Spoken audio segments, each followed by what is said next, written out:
when you see Mac football got the TV on lock, hey, I had to see a young man that I've watched come up through the youth ranks into junior high school, into high school, and now he's in college. He played, him and my son played together on the same team together through all of the different steps through from Little League all the way through high school. And like I said, the game against Akron versus Kent State was a pretty interesting game until the track meet finally kicked in.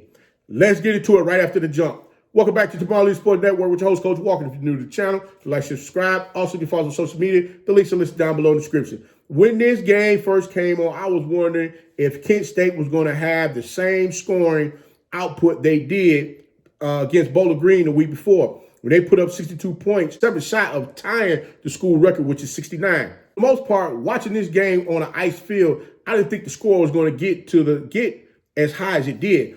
Akron did make things interesting in the beginning with matching Kent State score for score. They made one fatal mistake. They didn't stop Kent State before the half, and Kent State got the ball back to start the third quarter, and they marched that sucker right down the field, and they scored again, put them up by 14 points.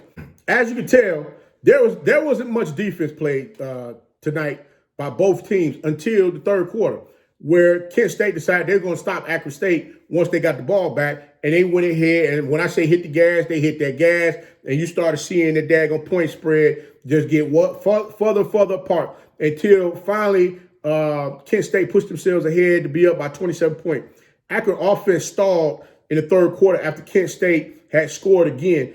Zach Gibson threw the ball 15 times, completing 9 for 154 yards and 1 interception.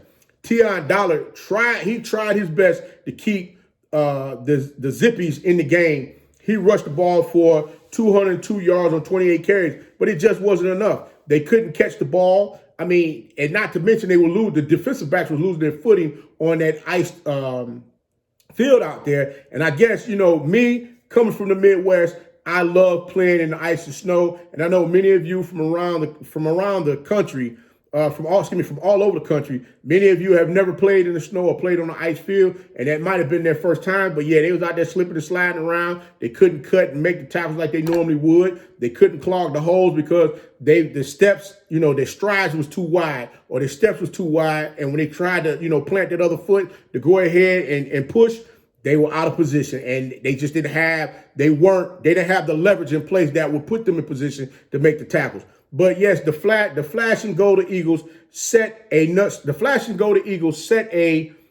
school record tonight by scoring 60. The Flash and Eagles tied the current scoring record of 69 points with scoring 69 points tonight against the Zippies.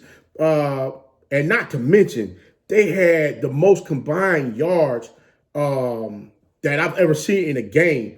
One team. Normally you would see this type of output with two teams. But guys, they threw the ball for 390 yards, and they rushed for 360 yards for a total of 750 yards by one team. That is unreal. Both the passing and running games was on point tonight, and when I say they was running on all cylinders, you had Dustin Crum throwing the ball 25 times, completing 22 for 348 yards, 3 touchdowns. And we can't forget the rushes the team had. We can't forget the rushers on the team, because they had Marquise Cooper, who rushed for 107 yards, and Dustin Crum rushed for another 104 yards. Xavier Williams, he was close to hitting the century mark. He had 97 yards. The Golden Owls had an opportunity to break their single game scoring record, but they fell a little short because the clock ran out on them in the fourth quarter. And I don't think they really was trying to punch that last score in. They was just trying to have a little fun. And if it happened, it happened. But guys, Akron goes to 0-3. And you got Kent State. They remain undefeated. Next week, we'll see the Buffaloes versus Kent State to see who's going to remain undefeated. Both of those teams are currently undefeated right now, and we'll see what the Golden Owls can do.